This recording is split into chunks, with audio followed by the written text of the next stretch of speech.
வணக்கம், அது திரைக்குறள். நான் உங்கள் சத்யராஜ். பராசக்தி படம் வந்து ரிலீஸ் ஆகி 3 நாளைக்கு பிறகு இப்போ ஏன்டா ரிவ்யூ பேசுகிறேன் அப்படின்னு நீங்கள் கேட்கலாம். ஏன்னா அந்த படத்தில் இருக்கக்கூடிய மைன்யூட்டாக சில முக்கியமான விஷயங்கள் வந்து தவிர்க்கப்பட்டிருக்கு, நம்மளால் பார்க்க முடியாமல் போயிருக்கு. குறிப்பாக இந்த படம் சென்சாருக்கு முன்னாடியே நான் பார்த்துட்டேன். நீங்களாம் சென்சார் வெர்ஷனை பார்த்துருப்பீங்க. நான் சென்சாருக்கு முன்னாடியே அந்த 25 கட்டு இருக்கு இல்லையா, இந்த கட்டுக்கு முன்னாடியே நான் பார்த்துட்டேன். இந்த கட்டுக்கு பிறகு என்னென்ன விஷயங்கள்லாம் மாற்றப்பட்டிருக்கு அப்படிங்கிறது ரொம்ப ரொம்ப முக்கியமான விஷயம். முதல்ல இந்த படத்துல வந்து 1965 மையமாக வச்சு எடுக்கப்பட்ட படம். குறிப்பாக 1965 பிப்ரவரி மாதம் பொள்ளாச்சியில் நடந்த ஒரு பெரிய துப்பாக்கி சூடு, அது நம்ம எல்லாத்துக்கும் தெரியும். இப்போ 1965க்கு முன்னாடி ஒரு எபிசோடு வரும் இல்லையா, சிவகார்த்திகேயன் வந்து ஒரு ட்ரெயினை மறிச்சு அதை தீ வைப்பாரு. அதுல அவருடைய நண்பர் வந்து இறந்து போனதுக்கு பிறகு அந்த போராட்டத்தை கைவிட்டு ஹிந்தி படிச்சு ரயில்வேஸ்ல வேலைக்கு போறதுக்காக முயற்சி பண்ணுவார். ரயில்வேஸ்ல வேலையும் பார்த்துட்டு இருப்பாரு. ஸோ அப்போ அந்த எபிசோடு என்ன, அதுக்கு முன்னாடி என்ன நடந்துச்சு அப்படிங்கிறது ரொம்ப முக்கியமான விஷயம். அப்போ இந்தி எதிர்ப்பு போராட்டம் அப்படிங்கிறது எக்ஸாக்டா எந்த காலகட்டத்தில் நடந்தது அப்படிங்கிற ஒரு கேள்வியும் வருது. இதுல குறிப்பா பாத்தீங்கன்னா 1937 இருந்தே தமிழ்நாட்டில் இந்தி எதிர்ப்பு போராட்டம் துவங்கிருச்சு. 1937, 38, குறிப்பாக 39 இந்த 3 ஆண்டுமே பார்த்தீங்கன்னா தமிழ்நாட்டில் பயங்கரமான இந்தி எதிர்ப்பு போராட்டம் இருந்துச்சு. அன்னைக்கு வந்து திராவிட கழகமாக இருக்கட்டும், சுயமரியாதை இயக்கம் சொல்லுவாங்க, சுயமரியாதை இயக்கம், நீதி கட்சி, இவங்கெல்லாம் ஒரு பெரிய போராட்டத்தை நடத்தியிருக்கிறாங்க. அந்த போராட்டத்தில் அண்ணா, பெரியார் இவங்க எல்லாருமே கைதாகி ஜெயிலில் இருந்திருக்கிறாங்க. ஸோ அது ஒரு எபிசோடாக இருந்துச்சு. 1940 பார்த்தீங்க அப்படின்னா அன்னைக்கு 2ஆம் உலகப் போர் நடக்கும்போது அந்த குறிப்பிட்ட மொழி போராட்டம், அந்த காலகட்டத்தினுடைய மொழி போராட்டம் வந்து நிறுத்தப்பட்டுருச்சு. ஸோ அது ஒரு வகை முடிஞ்சிருச்சு. இன்னும் ரொம்ப துல்லியமாக சொல்ல போனால் அன்னைக்கு காங்கிரஸுடைய முதலமைச்சராக இருந்த திரு ராஜகோபாலாச்சாரியா வந்து ரிசைன் பண்ணிட்டார். ஸோ அதுக்கு பிறகு இந்திய எதிர்ப்பே பெருசாக இல்லை, கொஞ்சம் கொஞ்சமாக அங்கங்கே ஒரு பரவலாக சில விஷயங்கள் நடந்துட்டு இருந்துச்சு. 49 திமுக உருவாகுது. அது வரைக்கும் திமுக அப்படிங்கக்கூடிய ஒரு கட்சி கிடையாது. திமுக கட்சி உருவானதுக்கு பிறகு அவங்க தனியாக தொடர்ச்சியாக போராட்டத்தை முன்னெடுக்கிறாங்க. அப்பெல்லாம் மாணவர் போராட்டம் வந்து ஒரு பெருசாக இல்லை. எப்போ 50, 51, 52 அந்த 51, 52 காலகட்டத்தில் மாணவர் அல்லாத திமுக காரர்கள் தொடர்ச்சியாக ஒரு போராட்டம் நடத்திக்கிட்டே இருந்தாங்க. ஒரு சில இடங்கள்ல மட்டும் மாணவர் ஆர்கனைஸ்டா போராடிக்கிட்டு இருந்தாங்க. அப்போ ஓமந்தூர் ராமசாமி ரெட்டியார் வந்து பார்த்தீங்கன்னா முதலமைச்சராக வர்றாரு. அவர் கட்டாய ஹிந்திங்கிறாரு. அப்போதான் ஒரு பெரிய ஒரு எழுச்சி வருது. அந்த எழுச்சியும் வந்து பார்த்தீங்க அப்படின்னா மாணவரோட எழுச்சிக்கு பிறகு அவர் வந்து ரிசைன் பண்ணிட்டு போயிடுறாரு. அவர் முதலமைச்சராகவே நான் இருக்கலப்பா அப்படின்னு சொல்லிட்டு போயிடுறாரு. அதுக்கு பிறகு ஒரு போராட்டம் வருது. கல்வி அமைச்சராக இருந்த திரு அவினாசிலிங்கம் செட்டியார் அவரும் ரிசைன் பண்ணிட்டு போறாரு. ஸோ அப்போ இந்த பீரியட் நம்ம எடுத்துக்கிறோம் இல்லையா, 1950s to 65 அந்த முதல் எபிசோடு 37 to 50 வரைக்கும் பயங்கரமான போராட்டங்கள் வந்து திமுக நடத்தப்பட்டிருக்கு. மாணவர்களும் சில போராட்டங்கள் நடத்தியிருக்காங்க. அதை பேஸா வச்சு தான் சிவகார்த்திகேயன் வந்து முதல் எபிசோட்ல வந்து ட்ரெயினை எரிக்கிற மாதிரியான காட்சிகளை வைக்கிறாங்க இல்லையா. ஸோ அப்போ இதுல இருந்து நமக்கு ஒரு விஷயம் என்ன புரியுது அப்படின்னா, தமிழ்நாட்டில் மொழி போராட்டம் அப்படிங்கிறது வந்து ஒரு பெரிய தொடர்ச்சியாக நடந்திருக்கு. அது ஒரு சம்பவம் அல்ல. இப்போ இன்னைக்கு வரைக்கும் அது நடந்துட்டு தான் இருக்கு. நீங்க 1937 இருந்து அண்ணா 1967 வந்து ஆட்சி அதிகாரத்தை வந்து மும்மொழி கொள்கையை தவிர்த்துட்டு இருமொழி கொள்கையை கொண்டு வராரு. அது படத்திலேயே கடைசி சீன்ல காட்சிப்படுத்தியிருப்பாங்க. அப்ப அந்த 30 ஆண்டுகள் இருக்கு இல்லையா, அந்த 30 ஆண்டுகளுமே ரொம்ப ரொம்ப ரொம்ப முக்கியமான ஆண்டுகளாக பார்க்கப்படுது. இதுல 2 விஷயங்களை நம்ம ரொம்ப கவனமா கவனிக்க வேண்டியது இருக்கு. ஒன்னு என்னன்னா 1955, 56 ஒரு ஆணையத்தை வந்து மத்திய அரசாங்கம் போடுறாங்க. அன்னைக்கு இருந்த காங்கிரஸ் அரசாங்கம் நேரு பிரதமராக இருக்கும்போது PH கெர் அப்படிங்கக்கூடிய ஒருத்தர் தலைமையில் வந்து அந்த ஆணையம் போடப்படுது. அந்த ஆணையம் கிட்டத்தட்ட பார்த்தீங்கன்னா ஒரு 14-15 மாதம் வந்து ஆய்வு பண்ணிட்டு அவங்க ஒரு ரெக்கமெண்டேஷன் கொடுக்குறாங்க. ஹிந்தி படிக்காத மாநிலங்கள், ஹிந்தி தெரியாத மாநிலங்கள் கட்டாயமாக ஹிந்தியை படிக்கணும் அப்படின்னு சொல்லி ஒரு ரிப்போர்ட்டை வந்து 56 அவங்க கொடுக்குறாங்க. அப்பவே ஒரு பெரிய பிரச்சனை உருவாயிருது. அது குறித்து பாராளுமன்றத்தில் மிகப்பெரிய விவாதங்கள் நடக்குது. ஸோ அது குறித்து பார்த்தீங்க அப்படின்னா இந்த படத்தில் ஒன்றும் பெருசாக எந்த பதிவுமே இல்லை. பட் ஆனால் அதுக்கு பிறகு அந்த கெர் ஆணையத்தினுடைய ஒரு மிகப்பெரிய விளைவு என்னவா நடக்குது அப்படின்னா 63 வந்து ஆட்சி மொழி சட்டம் வருது. அந்த ஆட்சி மொழி சட்டத்தை தான் இந்த படமே. குறிப்பாக 1963 நேரு உயிரோடு இருக்கும்போதே ஆட்சி மொழி சட்டம் கொண்டு வரும்போது அவங்க என்ன பண்றாங்க அப்படின்னா, மத்திய அரசாங்கத்தினுடைய அலுவல்கள் எல்லாமே வந்து இந்தியில மாற்றணும் அப்படின்னு சொல்லி ஒரு சர்க்குலர் அனுப்புறாங்க. அந்த சர்க்குலரை தான் ஆல் இந்தியா ரேடியோவில் வேலை பார்க்கக்கூடிய சிவகார்த்திகேயனுடைய காதலியா இருக்கக்கூடியவங்க வந்து அதை பார்க்குறாங்க. அந்த ஆஃபீஸில் பார்த்துட்டு அந்த நியூஸை தான் அண்ணாமலை யூனிவர்சிட்டி மாணவர்களுக்கு வந்து அவங்க கடத்துறாங்க. ஏன் ஆல் இந்தியா ரேடியோ அப்படின்னா, ஆல் இந்தியா ரேடியோ தான் பார்த்தீங்கன்னா மத்திய அரசாங்கத்தினுடைய கட்டுப்பாட்டில் இருந்துச்சு. போஸ்டல் டிபார்ட்மெண்ட்டாக இருக்கட்டும், இன்னும் ரயில்வேஸாக இருக்கட்டும், இந்த மாதிரி பல டிபார்ட்மெண்ட்டுக்கு அந்த சர்க்குலர் இருக்கு பார்த்தீங்களா, இந்த சர்க்குலர் தான் அங்கே போகுது. ஸோ அந்த சர்க்குலர் அவங்க லீக் பண்ணுறாங்க. அது ஒரு மிகப்பெரிய போராட்டமாக மாறுது.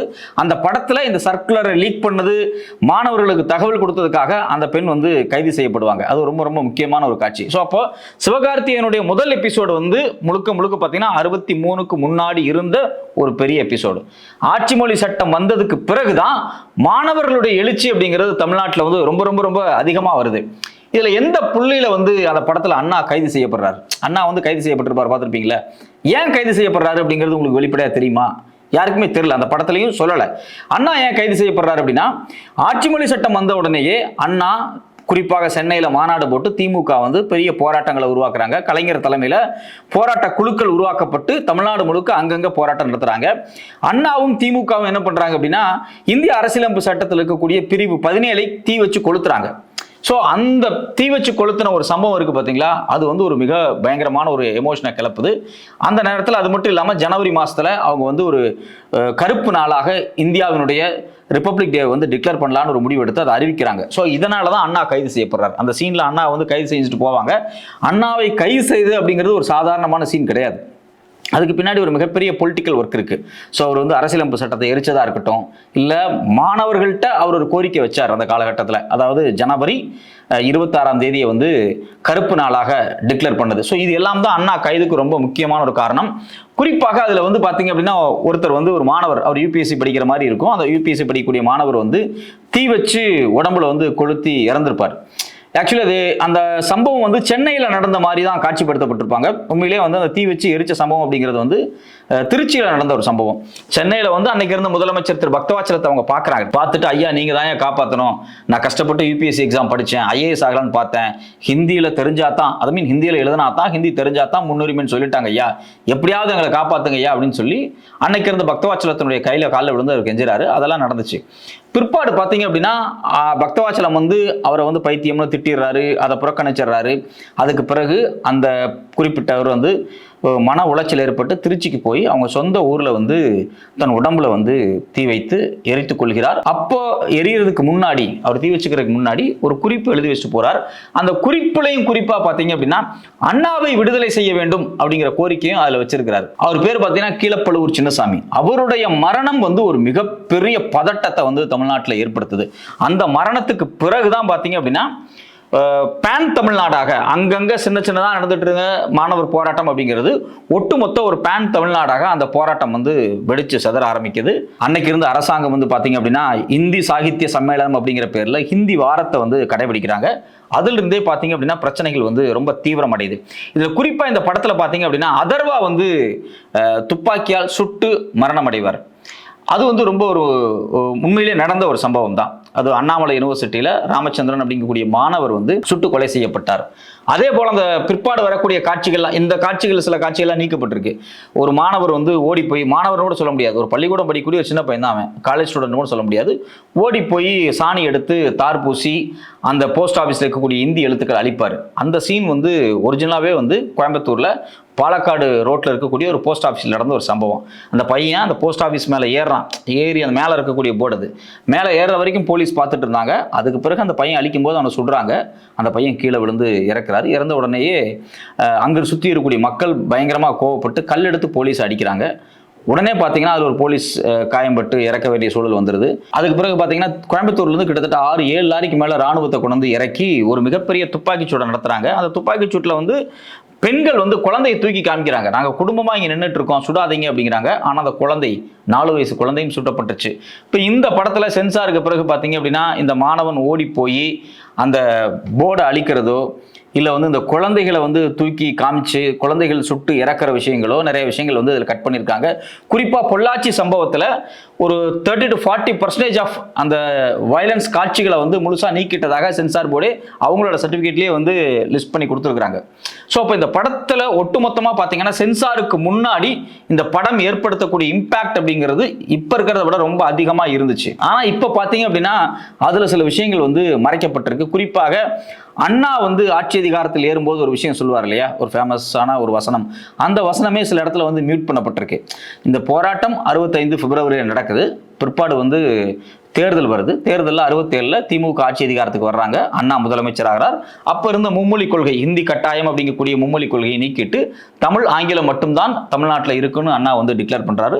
தமிழ்நாட்டுக்கு தமிழ்நாடு அப்படிங்கிற பெயரையும் அவர் சூட்டுறாரு. அது மட்டும் இல்லாமல் சுயமரியாதை திருமணத்துக்கு சட்ட அங்கீகாரம் கொடுக்குறாரு. இந்த மூணும் தான் அவர் வந்து வந்த உடனே 67 அவர் செய்கிறாரு. அப்போ அந்த ஃபேமஸான டைலாக் அவர் சொல்கிறாரு, இந்த விஷயங்களை நீங்கள் மாற்றணும்னு நினச்சிங்க அப்படின்னா உங்களுக்குள்ள ஒரு அச்ச உணர்வு வரும். மக்கள் வெகுண்டெழுந்துருவாங்களோ அப்படிங்கிற ஒரு பயம் வரும். அந்த அச்ச உணர்வு இருக்க வரைக்கும் அண்ணாதுரை தான் இந்த தமிழ்நாட்டை ஆள்கிறார். ஸோ அப்படி அதை சொல்லி தான் அந்த படம் முடிக்கப்படும். ஸோ இந்த படத்தில் ரொம்ப முக்கியமான விஷயமா அண்ணா பேசுறது, பொள்ளாச்சி போஸ்ட் ஆஃபீஸ் போராட்டங்களாக இருக்கட்டும், இல்லை அங்கே நடந்த துப்பாக்கிச்சூடு சம்பவங்களாக இருக்கட்டும், இது எல்லாமே பார்த்தீங்க அப்படின்னா பல சீன்கள் கட் பண்ணப்பட்டிருக்கு. இதில் குறிப்பாக தீ பரவட்டும் அப்படிங்கக்கூடிய அண்ணாவினுடைய தடை செய்யப்பட்ட ஒரு நூல் குறித்தான அந்த சென்டென்ஸ் இருக்கு பார்த்தீங்களா, அதை வந்து நீதி பரவட்டும் அப்படின்னு வந்து மாத்திட்டாங்க. நிறைய இடத்துல தீ பரவட்டும்னு அந்த படத்தில் வந்துச்சு, சென்சாருக்கு பிறகு அது நிறைய இல்லை. இப்போ தீ பரவட்டும்ங்கிறது அடிப்படையில் வந்து இந்திய எதிர்ப்பு போராட்டத்துக்காக அண்ணா எழுதின புத்தகம் கிடையாது, அது கம்பராமாயணத்தை எடுத்து அண்ணா எழுதின ஒரு புத்தகம்.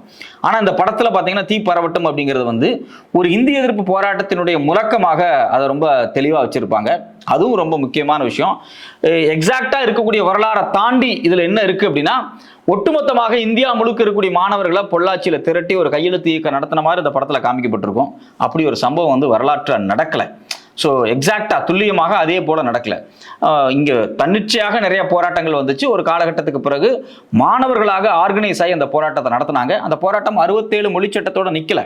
அதுக்கு பிறகு எந்தெந்த காலகட்டத்தில் மத்திய அரசாங்கத்தால் ஹிந்தி மொழி திணிக்கப்படுதோ அப்பெல்லாம் அந்த போராட்டம் திரும்ப திரும்ப திரும்ப திரும்ப எழுதுகிட்டே இருக்கு. ஸோ அப்போ இந்த படத்தை ஒட்டுமொத்தமாக நீங்கள் சென்சாருக்கு பிறகு நீங்கள் பார்க்குறீங்க. சென்சாருக்கு முன்னாடி பார்க்கும்போது இன்னும் பல முக்கியமான காட்சிகள், நான் சொல்லாத இன்னும் பல முக்கியமான காட்சிகள் வந்து அதில் இருந்துச்சு. அது எல்லாமே வந்து நிறைய கட் பண்ணப்பட்டிருக்கு.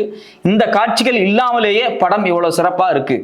இந்த காட்சிகள் இருந்துச்சு அப்படின்னா அது இனிமேல் சூப்பராக இருந்திருக்கும். ஏன்னா இவங்க கட் பண்ண காட்சிகள் பார்த்தீங்கன்னா ஒரு சீனை வந்து மொத்தமாக எமோஷனலாக எலிவேட் பண்ணி மேலே கொண்டு வந்து வைக்கும். அந்த சீனை மட்டும் அவங்க கட் பண்ணியிருக்காங்க. சில பேர் இன்னைக்கு பேசிட்டு இருக்காங்க, இது திமுக சார்பாக எடுக்கப்பட்ட படம் அப்படின்னு சொல்லியெல்லாம் பேசுகிறாங்க. 100% திமுக சார்பாக எடுக்கப்பட்ட படமே கிடையாது. திமுக மாணவர்களுக்கு இணையாக ஒரு பெரிய போராட்டத்தை நடத்தியிருக்காங்க. அந்த போராட்ட வரலாறு இந்த படத்தில் எதுவுமே இல்லை. 3 காட்சிகள் தான் அண்ணா வர்றார், ஒரு காட்சியில் கலைஞர் வர்றார், முடிவில் வந்து கலைஞர் வந்து சட்டசபையில் உட்கார்ந்துருக்க மாதிரி வர்றார். ஸோ அப்போ திமுகவினுடைய ஒட்டுமொத்த மொழி போராட்டத்தையும் இந்த படத்தில் காமிக்கல. மாணவர்கள் எப்படி மொழி போராட்டம் பண்ணாங்க அப்படிங்கிறது மட்டும்தான் காமிக்கப்பட்டிருக்கு. அதனால வந்து இது பொலிட்டிக்கலா தேர்தலுக்காக எடுக்கப்பட்ட படம் அப்படின்னு சொல்றதும் ஒரு வகையில் வந்து ஒரு பொய்யான கருத்தா இருக்கு. இன்னும் ரொம்ப துல்லியமாக நிறைய விஷயங்கள் அந்த படத்துல வந்து பார்க்கப்பட வேண்டியது இருக்கு. ஏன் அப்படின்னா பல சம்பவங்கள் வந்து நமக்கு வந்து அந்த படத்துல வந்து குறியீடா காமிக்கப்பட்டிருக்கும். அந்த குறியீடுக்கு வந்து நமக்கு வந்து இனிமே வந்து நிறைய மீனிங்ஸ் வந்து புரியாமல் இருக்கும். அந்த கருப்பு கொடி இந்த வீசுறதெல்லாம் இருக்கு இல்லையா, இது முழுக்க முழுக்க 1937 இருந்தே தொடர்ச்சியாக ஒரு போராட்ட வடிவமாக காமிக்கப்பட்டுக்கிட்டே இருக்கும். இப்போ ஏன் வந்து போய் போஸ்ட் ஆஃபீஸில் அழிக்கிறாங்க அப்படின்னு ஒரு கேள்வி வரலாம். போஸ்ட் ஆஃபீஸில் போய் ஹிந்தி எழுத்தை அழிப்பது அப்படிங்கிறது இந்தியா தமிழ்நாட்டில் இருக்கக்கூடிய எல்லா கிராமங்களிலும் அஞ்சல் துறை இருக்கக்கூடிய அஞ்சல் அலுவலகம் இருக்கக்கூடிய கிராமங்களில் நடந்த ஒரு வெகுஜன போராட்டம். அதுதான் ஒரு வழிமுறை, அது ஒரு டைரக்ஷன் மாதிரி. எப்படி அப்படின்னா ஹிந்தியை நான் எதிர்க்கிறேன் அப்படிங்கிறத எப்படி வந்து உணர்த்துவாங்க அப்படின்னா, நேராக போய் போஸ்ட் ஆஃபீஸ் முன்னாடி இருக்கக்கூடிய ஹிந்தி எழுத்து அழிப்பாங்க. அது வரைக்கும் போஸ்ட் மாஸ்டர்ஸோ இல்லை அங்கே இருக்கக்கூடிய வேலை செய்கிறவங்களோ பொறுமையாக தான் வெடிக்க வைப்பாங்க, அது எதிர்க்கவே மாட்டாங்க. அதை அழிச்சிட்டு அவங்க வேலை பார்ப்பாங்க. இது ஒரு விதமான எதிர்ப்பு வடிவமாக 37 இருந்தே இருந்துட்டு இருந்துச்சு. ஸோ அதனுடைய ஒரு குறியீடாக தான் அந்த படத்தில் வந்து அந்த சீன்ஸை வைக்கிறாங்க. இன்னும் அதுக்கு பின்னாடி நிறைய இருக்கு. ஸோ இது மாதிரி இந்த படத்தில் நிறைய சீன்ஸ் வந்து ரொம்ப ரொம்ப ரொம்ப ரொம்ப குறிப்பிட்ட குறியீடுகளோடு வைக்கப்பட்டிருக்கு. அதெல்லாமே வந்து நம்ம பிற்பாடு வந்து இது குறித்து சம்மந்தமான நிறைய புத்தகங்களையோ கட்டுரைகளையோ நம்ம வாசிக்கும் போது தான் அது நமக்கு புரியுது. பொறுத்திருந்து பார்ப்போம். இன்னும் கொஞ்ச நாள் கழிச்சு இந்த படம் வந்து சென்சாருக்கு முன்னாடி எப்படியெல்லாம் இருந்துச்சோ அந்த காப்பி எங்கேயாவது ரிலீஸ் ஆச்சு அப்படின்னா அந்த படத்தை பார்க்கும்போது இனிமேல் நமக்கு நல்லா இருக்கும். உங்களுக்கு அப்படி ஏதாவது காட்சிகள் கிடைச்சது அப்படின்னா நீங்கள் தயவு செஞ்சு பாருங்கள்.